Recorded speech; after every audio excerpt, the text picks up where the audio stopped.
नमस्कार, जय हिंद विद्यार्थी मित्रांनो, तुमच्यासाठी अतिशय आनंदाची बातमी घेऊन आलाय। पोस्ट ऑफिस जीडीएस ग्रामीण डाक सेवक भरती निघालेली आहे आणि मी तुम्हाला या अगोदरपासून सांगत आलो आहे की पोस्ट ऑफिस जीडीएस ग्रामीण डाक सेवकची भरती निघणार आहे आणि मी तुम्हाला हे सुद्धा सांगितलं होतं की 42,000 जागांसाठी भरती निघणार आहे। तर पहा, तब्बल या ठिकाणी मित्रांनो जास्त 42,000 जागांपेक्षा जास्त भरती निघालेली आहे।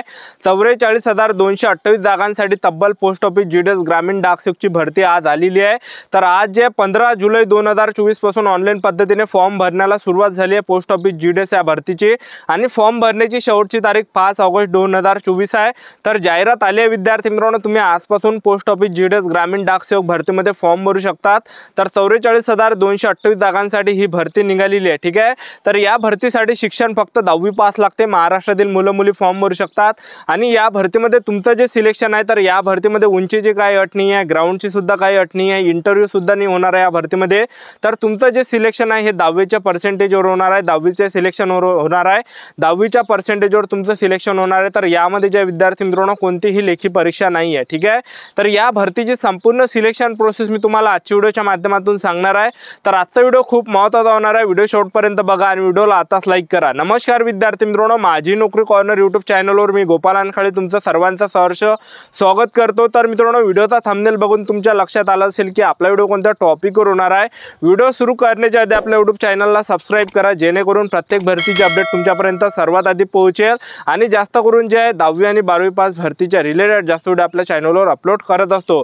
तर चांगली विद्यार्थी मित्रांनो, पोस्ट ऑफिस जीडीएस ग्रामीण डाक सेवकची ही भरती निघाली आहे 44,228 जागांसाठी। तर नक्कीच यामध्ये फॉर्म भरा, कारण की फी वगैरे काही जास्त नाही आहे। व्हिडिओ सुरू करण्याच्या आधी तुम्ही या आपल्या व्हिडिओ खाली कमेंट करा की तुम्ही आपला व्हिडिओ कोणत्या जिल्ह्यामधून पाहता, जेणेकरून मला सुद्धा या ठिकाणी कळणार आहे। तर तुमचा जिल्हा कोणता आहे ह्या व्हिडिओच्या कमेंटमध्ये सांगा तुम्ही, जेणेकरून मला सुद्धा कळणार आहे की आपला व्हिडिओ कुठपर्यंत या ठिकाणी पोहोचत आहे। तर 10वी पासवरच तुम्हाला या भरतीमध्ये फॉर्म भरता येते महाराष्ट्रातील मुलांना आणि मुलींना। ठीक आहे, तर या भरतीमध्ये जे वयोमर्यादा ठेवण्यात आला आहे 18 ते 40 वर्षापर्यंत तुम्हाला या भरतीमध्ये फॉर्म भरता येते। SC ST ला 5 वर्षे सूट आहे, OBC कॅटेगरीला 3 वर्षे सूट आहे। ओपन कॅटेगरीचे विद्यार्थी 18 ते 40 पर्यंत फॉर्म भरू शकतात। SC ST कॅटेगरीचे विद्यार्थी 18 ते 45 वर्षापर्यंत फॉर्म भरू शकतात। OBC कॅटेगरीचे विद्यार्थी 18 ते 43 वर्षापर्यंत फॉर्म भरू शकतात। ठीक आहे, तर हजारो विद्यार्थ्यांचा दरवर्षी जे विद्यार्थी मित्रांनो पोस्ट ऑफिस जीडीएस ग्रामीण डाक सेवक या भरतीमध्ये सिलेक्शन होते।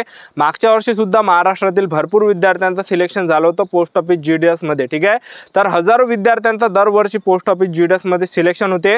तर दरवर्षी जे विद्यार्थी मित्रांनो हे भरती निघत असते आणि पोस्ट ऑफिस ग्रामीण डाक सेवक या भरतीचे एकच लिस्ट लागत नाही, जवळपास 6-7 लिस्टा लागते। आणि मागची जी भरती होती 2022 ची आणि 2022-23 ची जी भरती होती, तर त्यामध्ये काय काय विद्यार्थ्यांचं ज्यांना 60% होते त्यांचं सुद्धा सिलेक्शन झालं होतं, ज्यांना 65% होते त्यांचं सुद्धा विद्यार्थी मित्रांनो सिलेक्शन झालं होतं। तर चांगल्या ठिकाणी आपल्याला विद्यार्थी मित्रांनो फॉर्म भरायचा आहे।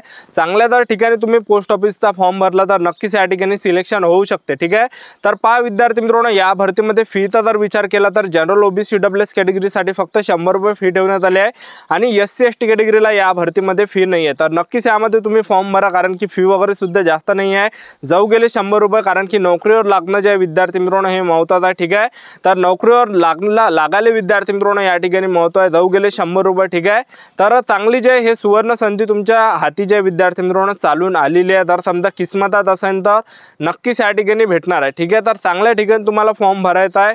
तर 10वी पासवरच हे भरती निघालेली आहे, लेखी परीक्षा वगैरे काही नाही आहे। तर 10वीच्या पर्सेंटेजवर तुमचं या ठिकाणी सिलेक्शन होणार आहे। ठीक आहे, तर तुम्ही आपला व्हिडिओ कोणत्या जिल्ह्यामधून पाहता हे या व्हिडिओ खाली कमेंट करा, तुमच्या जिल्ह्याचं नाव या व्हिडिओ खाली कमेंट करा, जेणेकरून मला सुद्धा या ठिकाणी कळणार आहे की आपला व्हिडिओ कुठपर्यंत या ठिकाणी पोहोचत आहे। तर तुमचा जिल्हा कोणता हे या व्हिडिओच्या कमेंटमध्ये नक्की सांगा। ठीक आहे, तर पोस्ट ऑफिसची अशी भरती आहे विद्यार्थी मित्रांनो, हे जे जिल्ह्यानुसार या भरतीच्या जागा असते।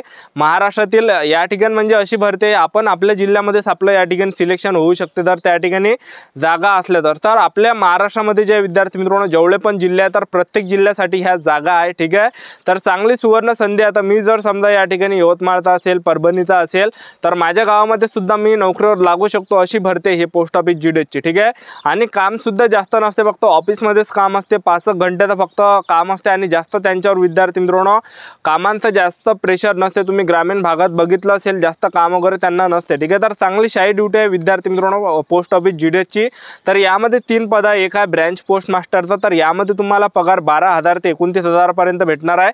दुसरं पद आहे असिस्टंट ब्रँच पोस्ट मास्टर, यामध्ये पगार तुम्हाला 10,000 ते 24,000पर्यंत भेटणार आहे। आणि तिसरं जे पद आहे ते आहे डाक सेवक। तर डाक सेवकमध्ये तुम्हाला पगार भेटणार आहे 10,000 ते 24,000पर्यंत। तर सरकारी नोकरी आहे, गव्हर्नमेंट जॉब आहे, कारण की पहा विद्यार्थी मित्रांनो म्हणजे सरकारी नोकरी आहे म्हणजे लागायला या ठिकाणी महत्त्व आहे, ठीक आहे। लागले तर कोणी या ठिकाणी आपल्याला जे मान सन्मान देतो, ठीक आहे। जोपर्यंत आपण नोकरीवर लागत नाही तोपर्यंत कोणीच या ठिकाणी विचारत नाही, ठीक आहे। हे रियालिटी आहे। तर नक्कीच या ठिकाणी तुम्ही फॉर्म भरा, लागलं तर लागलं, नशिबामध्ये जर असेल तर नक्कीच या ठिकाणी होऊ शकते सिलेक्शन, ठीक आहे। तर चांगल्या ठिकाणी म्हणजे विचारून तुम्ही या ठिकाणी विद्यार्थी मित्रांनो फॉर्म टाका, ठीक आहे। चांगल्या ठिकाणी तुम्ही या ठिकाणी फॉर्म भरा जेणेकरून आपल्या या ठिकाणी सिलेक्शन झालं पाहिजे, ठीक आहे। आणि यामध्ये काय एक अटी आणि शर्ती ठेवण्यात आल्या की या ठिकाणी आपल्याला मराठी बोलता वाचता आलं पाहिजे, नाहीतर का लोकल लँग्वेज या ठिकाणी आलं पाहिजे, हे त्यांनी या ठिकाणी सांगितलेलं आहे, ठीक आहे। नाहीतर काय विद्यार्थी काय करते की दुसऱ्या राज्यामध्ये फॉर्म भरते आणि तिकडे जर सिलेक्शन झालं, दुसऱ्या राज्यामध्ये कट ऑफ कमी सुद्धा लागतो, ठीक आहे। तर त्या ठिकाणी मुलं फॉर्म भरते आणि त्या ठिकाणी जर सिलेक्शन झालं तर तिथली भाषा आपल्याला वाचता बोलता आली पाहिजे, ठीक आहे। जसं तुम्ही या ठिकाणी आता आंध्र प्रदेश झालं, तेलंगणामध्ये जर तुम्ही त्या ठिकाणी फॉर्म भरला तर तिकडे मल्याळम भाषा आहे, ठीक आहे, तेलुगू भाषा आहे, तर ते भाषासुद्धा तुम्हाला आली पाहिजे। तर त्यामुळेच या ठिकाणी सांगितलं आहे की लोकल लँग्वेज आपल्याला आली पाहिजे। तर तुम्ही महाराष्ट्रामध्ये जर फॉर्म भरत असाल तर तुम्हाला मराठी वाचता बोलता या ठिकाणी आलं पाहिजे, हे त्यांनी एक अट ठेवण्यात आली आहे। त्याचबरोबर आपल्याला सायकल वगैरे चालवता आली पाहिजे, ठीक आहे। तर एवढी त्यामध्ये अट ठेवण्यात आली आहे। त्याचबरोबर तुमचं जर या ठिकाणी विद्यार्थी मित्रांनो सिलेक्शन झालं तर तुम्हाला काम कोणतं करावं लागणार आहे, तर ब्रँच पोस्ट मास्टरमध्ये जर तुमचं सिलेक्शन झालं तर तुम्हाला ऑनलाईन ऑफलाईन लेनदेन करावं लागणार आहे। त्याचबरोबर डाक उत्पाद आणि सेवाचं वितरण करावं लागणार आहे। रेकॉर्ड हँडलिंग डिव्हाइस मोबाईलचं तुम्हाला या ठिकाणी ध्यान ठेवावं लागणार आहे। त्याचबरोबर असिस्टंट ब्रँच पोस्ट मास्टरमध्ये जर तुमचं सिलेक्शन झालं तर तिकीट आणि स्टेशनरीची विक्री तुम्हाला करावं लागणार आहे, डाक डिलिव्हरी तुम्हाला करावी लागणार आहे, सरकारी योजना आहे तर तुम्हाला घरी घरी जाऊन या ठिकाणी प्रचार करावा लागणार आहे, हे काम तुम्हाला या ठिकाणी करावं लागणार आहे। डाक सेवकमध्ये जर तुमचं सिलेक्शन झालं तर डाक सेवकमध्ये तुम्हाला स्टॅम्पची विक्री करावी लागणार आहे, डाक डिलिव्हरी करावं लागणार आहे। तर एवढं तुम्हाला या ठिकाणी काम करावं लागणार आहे। तर चांगली ही भरती निघाली आहे विद्यार्थी मित्रांनो। 44,228 जागांसाठी ही पोस्ट ऑफिस GDSची भरती चालू आहे। तर 10वी पासवरच तुम्हाला या भरतीमध्ये फॉर्म भरता येते। तर तुम्हाला 10वीमध्ये किती पर्सेंटेज पडलेले आहे हे या व्हिडिओ खाली तुम्ही कमेंट करा, तर जेणेकरून मला सुद्धा या ठिकाणी वाटणार आहे की या ठिकाणी कट ऑफ कितीपर्यंत जाऊ शकतो। त्यामुळे आपण नेक्स्ट व्हिडिओसुद्धा लगेच आणणार आहे की कट ऑफ किती जाणार आहे महाराष्ट्राचा पोस्ट ऑफिस GDSचा। तर चांगली भरती निघाली आपल्या जिल्ह्यामध्ये, ज्या विद्यार्थी मित्रांनो जागा खाली आहे, प्रत्येक जिल्ह्यामध्ये जागा रिक्त आहे यामध्ये। तर चांगली भरती पोस्ट ऑफिस GDSची ही भरती आली आहे। तर नक्कीच तुम्ही फॉर्म भरा, चांगली सुवर्ण संधी तुमच्या हाती आहे। तर हे संधी जे आहे सोडू नका, तर चांगल्या ठिकाणी तुम्हाला फॉर्म भरायचा आहे। तर चांगली ही भरती निघाली आहे पोस्ट ऑफिस GDSची, ठीक आहे। तर 10वीच्या पर्सेंटेजवरच तुमचं सिलेक्शन होणार आहे, यामध्ये इंटरव्ह्यू नाही आहे, त्याचबरोबर लेखी परीक्षा नाही आहे। तर ज्या पण विद्यार्थ्यांना जास्त पर्सेंटेज असणार आहे त्यांचं या ठिकाणी सिलेक्शन होणार आहे, ठीक आहे। तर पोस्ट ऑफिस GDSची जी आहे विद्यार्थी मित्रांनो भरती सुरू आहे, ठीक आहे। तर फॉर्म भरणे सुरूच आहे, आजपासूनच या ठिकाणी फॉर्म भरणे सुरू झाले आहे 15 जुलैपासून, आणि शेवटची तारीख 5 ऑगस्ट 2024 आहे। तर आजपासून तुम्ही फॉर्म भरू शकता, आजही फॉर्म भरू शकता, उद्या फॉर्म भरू शकतात। तर आपलं यूट्यूब चॅनल सबस्क्राईब करून ठेवा। पोस्ट ऑफिस GDS ग्रामीण डाकसेवक भरतीबद्दल वेळोवेळी अपडेट मी तुम्हाला देत राहणार आहे। तर ही होती विद्यार्थी मित्रांनो संपूर्ण माहिती पोस्ट ऑफिस GDS भरतीबद्दल। तर आजचा व्हिडिओ आवडला असेल तर व्हिडिओला लाईक करा, शेअर करा, सबस्क्राईब करा। आजच्यासाठी इथंच थांबतो, भेटूया नेक्स्ट व्हिडिओमध्ये। जय हिंद, जय भारत।